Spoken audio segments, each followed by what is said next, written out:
Alright guys, so I have these pumpkins here where we carved a few of them out. Now they're just starting to look really bad. So I thought, let's have some fun with them. My bow to use here, and let's see how many pumpkins this arrow can go through. I think it'll go through at least to the third one, but we're going to find out. The equipment here is the PSE Brute Force Lite 70-pound compound bow, and we'll be shooting it from about 7 to 10 yards.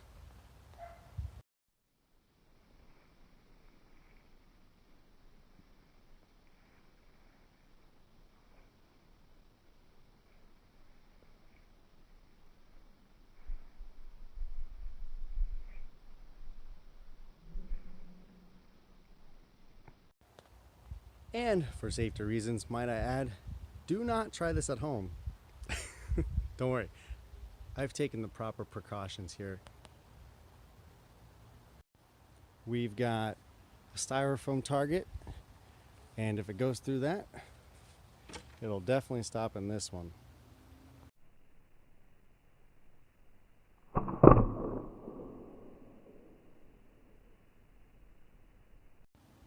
Take a look at this entrance hole.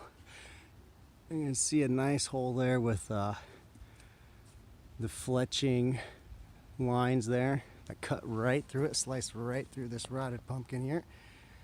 Take a look inside. Very nice, clean hole. Looks like it went through the first one completely. That tip is just barely touching the first one. There it is inside, and it stopped. Oh wow, the arrow went basically through all 4 pumpkins. It just didn't come in contact with the end part. That's pretty neat.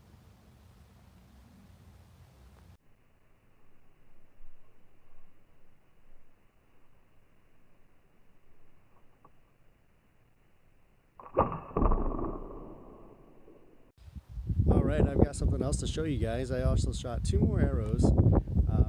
One was a thinner arrow, a 5 or a 6 millimeter Easton Full Metal Jacket, and then also a 5 millimeter Full Metal Jacket, but with a broadhead. And take a look at this.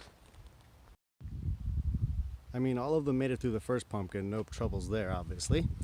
The first arrow is still in there, but the 6 millimeter one, Full Metal Jacket, did penetrate a little bit more by maybe 3 or 4 inches.